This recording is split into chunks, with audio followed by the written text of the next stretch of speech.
Hello दोस्तों, आप सभी का स्वागत है।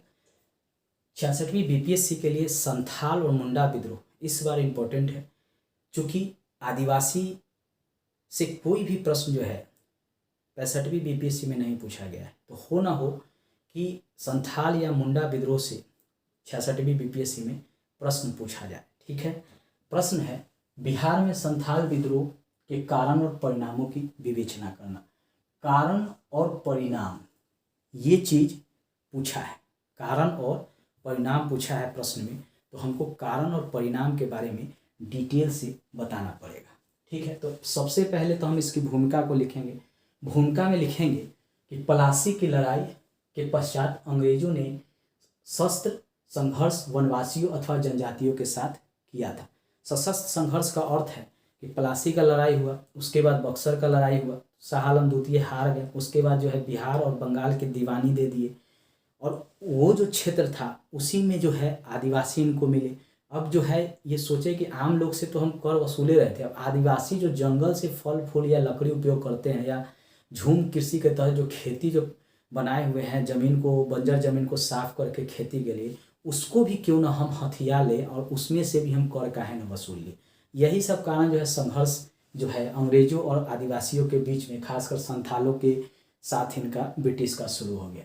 एक तो पहला ये कारण था। दूसरा था कि इन संघर्षों में संथालों का संघर्ष अद्वितीय रहा। सीधी सी बात है, जम के इन्होंने अंग्रेजों का विरोध किया था, जितना हो सके उतना इन्होंने अंग्रेजों का विरोध किया। देखिए ये हैं आदिवासी, बेचारे सीधे साधे होते हैं, पूरे बदन पे एक कपड़ा नहीं मिलेगा इनके, एक नीचे में धोती लपटे रहते हैं, हाथ में तीर रखते थे, क्योंकि जब वन में जाते थे तो जो हिंसक पशु पक्षी थे उससे भी ये अपनी सहायता करते थे। ठीक है, तो ये बेचारे जो है इस साधे सीधे साधे होते थे। ये वन से जो है देखिए इसमें फल फूल अपना लेके आते थे, लकड़ी उकड़ी। ये अंग्रेज हैं, ये भाई साहब जो है आधुनिक तीर, आधुनिक जो है ये इनके पास बंदूक होता था, इसी का उपयोग करते थे, इनको डराते थे आदिवासियों पर, और इसी आधुनिक बंदूक के सहारे जो है इस आदिवासियों को जो है ये कब्जा कर लेते थे, इनके क्षेत्र पर, इनके जो भूभाग थे उन पर।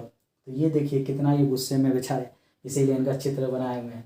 ये पेड़ पौधा है, देख लीजिए, इसमें एक तरह से काल्पनिक रूप से आपको जंगली क्षेत्र के बारे में दर्शाने की कोशिश हमने किया है। चलिए, तो दूसरा कारण हो गया कि इन संघर्षों में संथालों का संघर्ष अद्वितीय था। भूमिका में एक ये लिख देंगे। तीसरा में पहली बार इतने व्यापक एवं संगठित विद्रोह का सामना अंग्रेजों को करना पड़ा।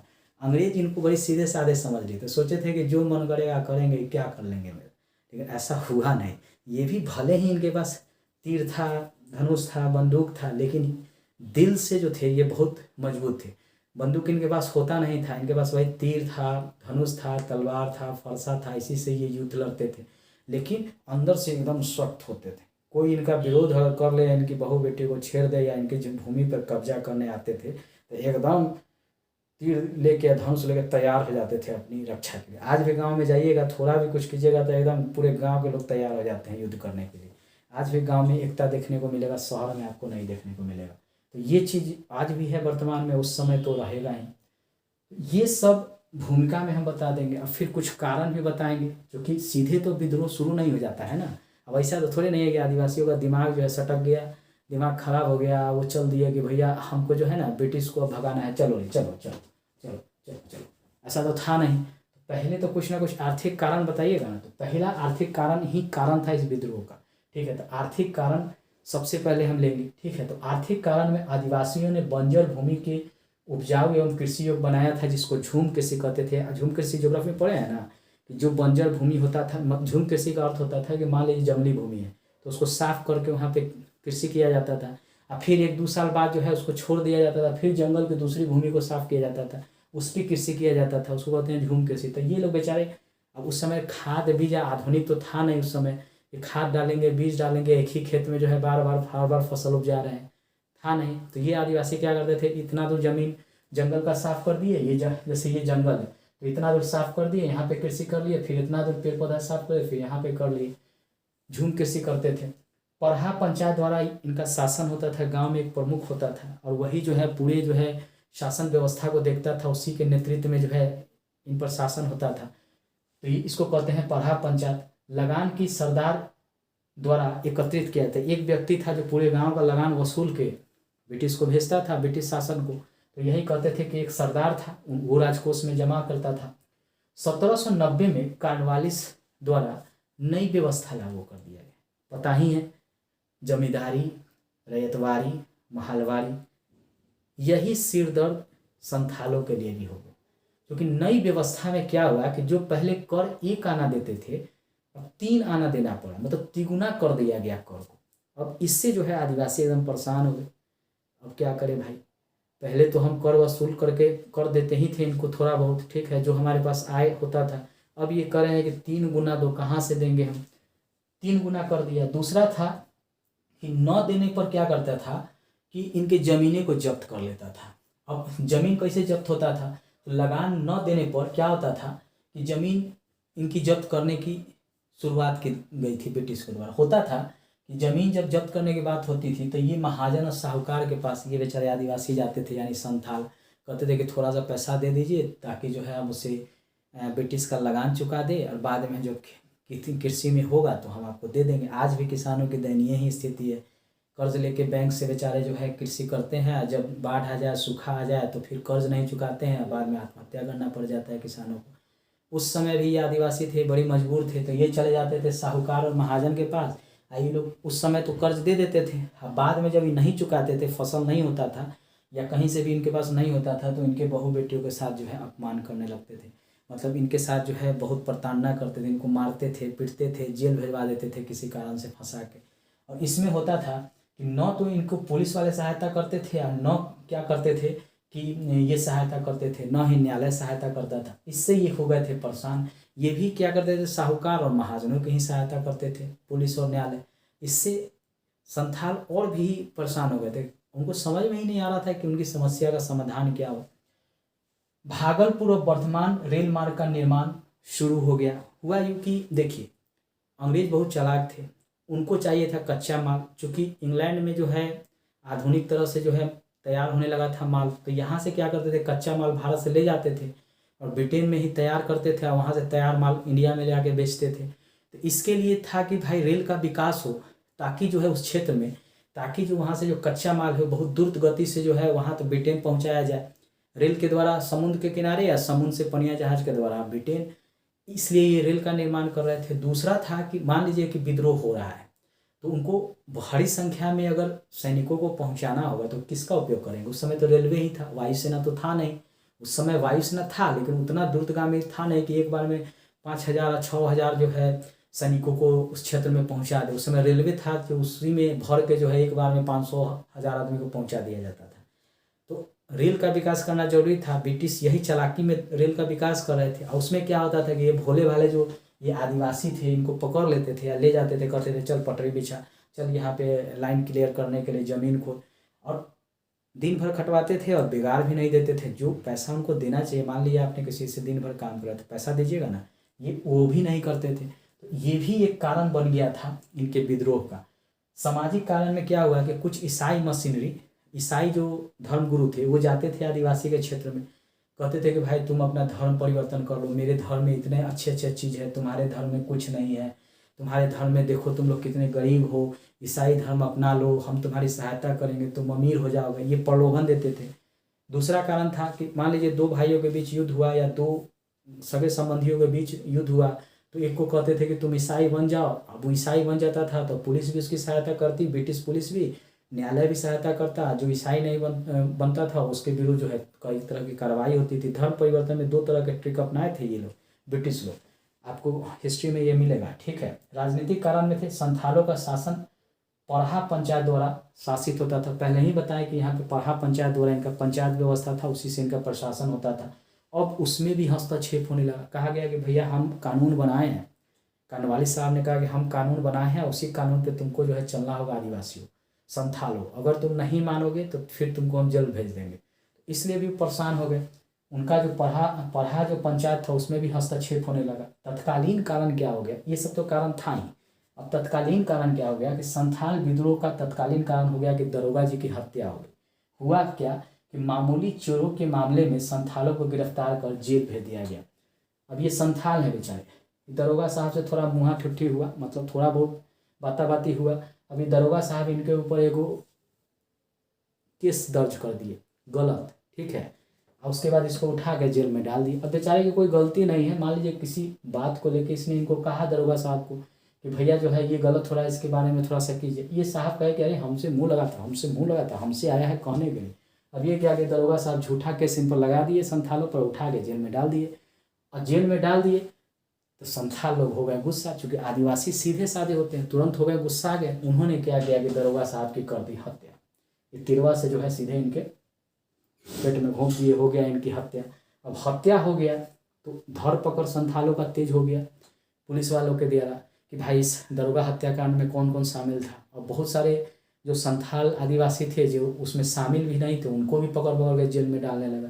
अब इसके कारण जो हो गया, संथालों में दरोगा की हत्या कर दिया, उसके कारण जो है यह संघर्ष शुरू हो गया। ये सबसे तत्कालीन कारण था संथाल विद्रोह शुरू होने का। दरोगा जी का हत्या हुआ, अधिकतर आदिवासियों जो संथाल थे उनको पकड़ पकड़ के ज़बरदस्ती जो है जेल में भेजा जाने लगा।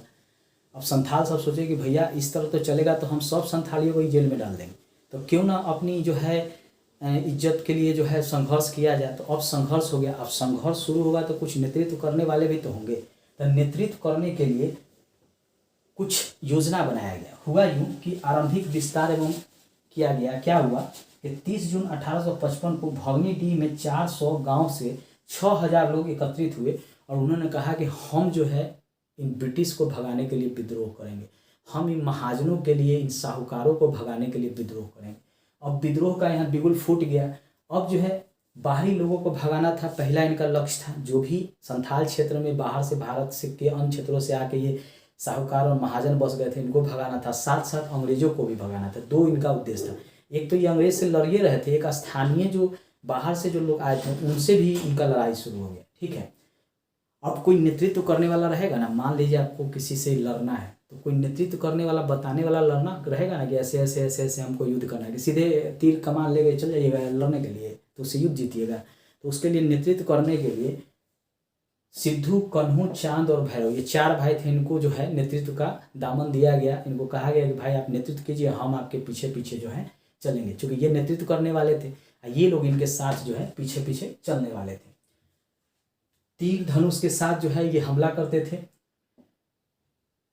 दाम एक कोह क्षेत्र जो था यही इनके गतिविधि का केंद्र था। याद रखिएगा, दाम एक कोह क्षेत्र यही इनके गतिविधि का केंद्र था। भागलपुर और धनबाद तक ये जो है इसका विस्तार हो गया संथालों के विद्रोह का, ठीक है। याद रखिएगा, पहले इनका दाम एक कोह क्षेत्र ही था, वहीं तक सीमित था, लेकिन बाद में ये भागलपुर और धनबाद इन क्षेत्रों में भी इनका विस्तार शुरू हो गया। पुलिस स्टेशन, रेलवे स्टेशन, डाक, अंग्रेजी गाड़ी, सब को ये लोग जलाना शुरू कर दी। जो पता था कि रेलवे का पटरी उखाड़ेंगे तभी रेल से जो है ये ब्रिटिश सेना जो आएगी वो नहीं आ पाएगी। डाक व्यवस्था को ध्वस्त कर देंगे ताकि सूचना ना मिले। उसके बाद जो है डाक व्यवस्था ही तो था कि डाक के द्वारा जो है तुरंत ही ब्रिटिश को सूचना मिलता था, तो उसको ही हम समाप्त कर देंगे। पुलिस पे हमला किए, चूँकि थाने में ही अधिकतर आदिवासियों को रखा गया था, तो उनको थाने को जला देते थे। जो उनके भाई बंधु थे संथाल जो थाने में रखे गए थे, जेल में रखे गए थे, उनको ये निकाल के ले आते थे। तो ये सब किए। मेजर बारो के नेतृत्व में सेना भेजी गई, बहुत बड़ी सेना भेजी गई ब्रिटिश के द्वारा इनको दबाने के लिए, ठीक है। उसमें कैप्टन एलेक्जेंडर एवं लेफ्टिनेंट थॉमसन, ये नाम याद रखिएगा, ये 3 नाम याद रखिएगा। मेंस में लिखिएगा तो कहेगा कि भाई फैक्ट पे लड़के को बहुत अच्छी तरह से पकड़ है और एनालिसिस भी अच्छा कर रहा है। ये लोग गए थे विद्रोह को दबाने के लिए। 15,000 संथाल जो है मार दिए गए। चूँकि आधुनिक अस्त्र शस्त्र, ये बेचारे तीर धनुष और तलवार लेके सामने से लड़ते थे, छुप छुप के तीर बनाए। तीर की रेंज कितना होगा, ज़्यादा से इतना दूर जाएगा, इतना दूर जाएगा, ये चला देते थे बेचारे। जो है कितना संथाल, 15,000 सरकारी डाटा है कि 15,000 संथाल। 15,000 बहुत होता है, 15,000 को मार देना बहुत होता है। मरे थे उससे ज़्यादा, ठीक है। 60,000 जो है विद्रोह किया था, 15,000 को ससुरा सब अंग्रेज सब मारिए दिया था, तब बचा कितना, 45,000। ये इनका डाटा है। मरा था लगभग, कहा जाता है कि आधा संथाल को मार दिया था, ठीक है, ये ब्रिटिश सेना। अब असफलता के कारण क्या हुआ, क्या कारण था कि संथाल जो है उनका विद्रोह तेजी से दबा दिया था। कारण, पहला कारण था कि विद्रोह के हथियार परंपरागत थे। जो युद्ध लड़ने वाला इनका हथियार था वो तीर, कमान, धनुष था। अब ये कितना रेंज तक लगेगा, ज़्यादा से ज़्यादा आधा किलोमीटर तक भी नहीं जाएगा इनका तीर। और यहाँ जो ब्रिटिश के पास जो अस्त्र शस्त्र था, बम, गोला बारूद, जो बहुत दूर दूर तक मार करने में सक्षम था। तो ये पहला कारण था कि इनके पास था परंपरागत हथियार, किनके पास, संथाल आदिवासियों के पास और ब्रिटिश सेना के पास आधुनिक हथियार, जिसके कारण ये आसानी से इस विद्रोह को दबा दिए। गैर आदिवासी यानी जमींदार और महाजन भी सहायता कर रहे थे इस अंग्रेज का। महाजन जो थे साहूकार, वो भी इसकी सहायता कर रहे थे, चूँकि ये आदिवासी संथाल थे, उनके विरुद्ध भी काम कर रहे थे। तो ये सब कारण था जिसके कारण ये असफल हो गया। ठीक है, अब परिणाम भी बताइएगा, चूँकि प्रश्न में पूछा है परिणाम की विवेचना कीजिए, तो परिणाम बताइएगा ना, सीधे चल जाइएगा कारण बता के, तो परिणाम भी बताना होगा। तो भागलपुर एवं बीरभूम में कुछ क्षेत्रों में काटकर संथाल परगना जिला बनाया गया, फिर से इनका एक जिला बना दिया गया।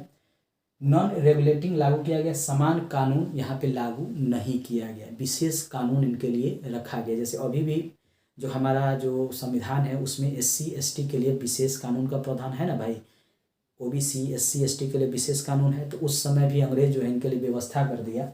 संथाल परगना टेनेंसी जो काश्तकारी है कानून लागू हुआ। ग्राम प्रधान को मान्यता दिया गया कि ग्राम प्रधान को मान्यता दिया कि भाई पहले जो तुम कर जो वसूलते थे उसी तरह वसूलो। ग्राम प्रधान को ये मान्यता दिया गया, ग्रामीणों को पुलिस अधिकार भी दिया गया कि भाई तुम अपने गांव की सुरक्षा तुम ही करो जो पहले करते थे।